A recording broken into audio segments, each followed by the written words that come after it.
창세기 49장. 야곱이 아들들을 불러놓고서 일렀다. 너희는 모여라. 너희가 뒷날에 겪을 일을 내가 너희에게 말하겠다. 야곱의 아들들아, 너희는 모여서 들어라. 너희의 아버지 이스라엘이 하는 말에 귀를 기울여라. 르우벤아, 너는 나의 맏아들이요 나의 힘, 나의 정력의 첫 열매다. 그 영예가 드높고 그 힘이 드세다.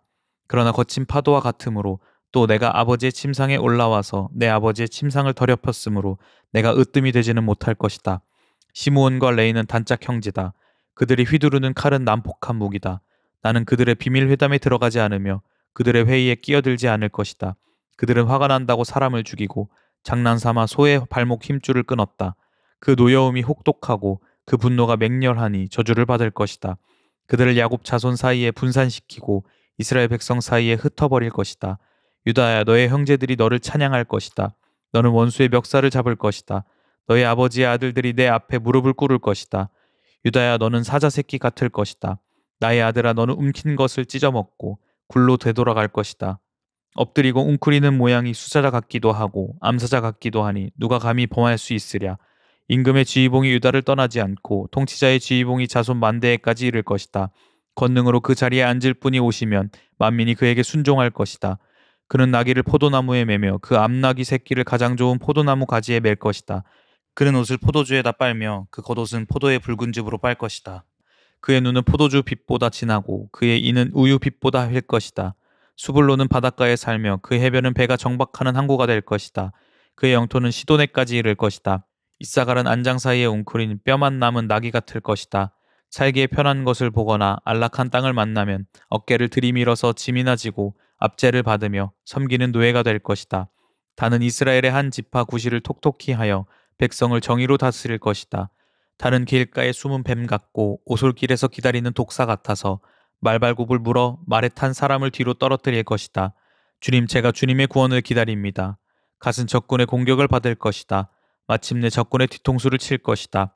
아셀에게서는 먹거리가 넉넉히 나올 것이니 그가 임금의 수라상을 맡을 것이다. 납달리는 풀어놓은 암사슴이어서 그 재롱이 귀여울 것이다. 요셉은 들망아지, 샘 곁에 있는 들망아지, 언덕 위에 있는 들락이다.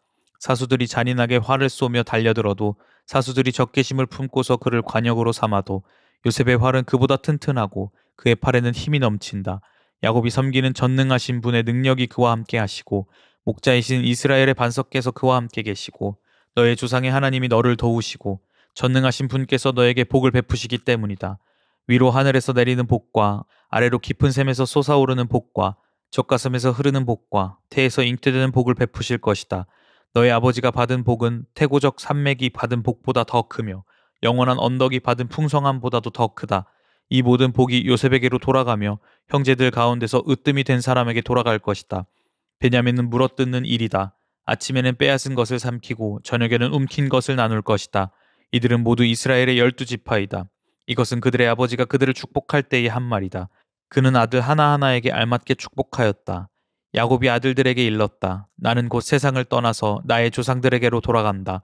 내가 죽거든 나의 조상들과 함께 있게 햇사람 에브론의 밭에 있는 묘실에 묻어라. 그 묘실은 가나안 땅 마므레 앞 막벨라 밭에 있다. 그 묘실은 아브라함 어른께서 묘실로 쓰려고 햇사람 에브론에게서 밭과 함께 사두신 것이다. 거기에는 아브라함과 그분의 아내 사라, 이 두 분이 묻혀 있고 이삭과 그분의 아내 리브가, 이 두 분도 거기에 묻혀 있다. 나도 너희 어머니 레아를 거기에다가 묻었다. 밭과 그 안에 있는 묘실은 햇사람에게서 산 것이다. 야곱은 자기 아들들에게 이렇게 이르고 나서 침상에 똑바로 누워 숨을 거두고 조상에게로 돌아갔다. 창세기 50장. 요셉이 아버지의 얼굴에 엎드려서 울며 입을 맞추고 시에들을 시켜서 아버지 이스라엘의 시신에 방부제 향 재료를 넣게 하였다.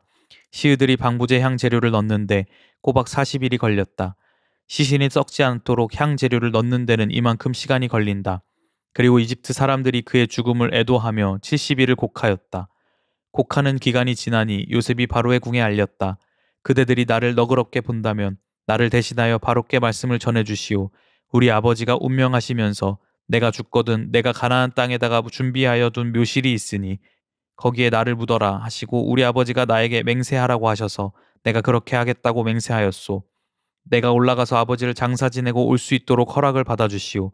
요셉이 이렇게 간청하니 고인이 맹세시킨 대로 올라가서 선친을 장세 지내도록 하는 바로의 허락이 내렸다.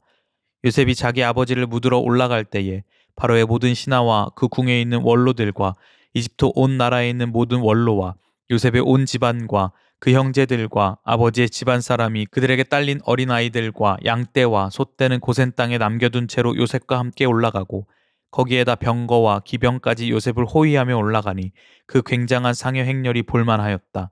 그들은 요단강 동쪽 아닷 타작마당에 이르러서 크게 애통하며 호곡하였다. 요셉은 아버지를 생각하며 거기에서 이랫동안 애곡하였다.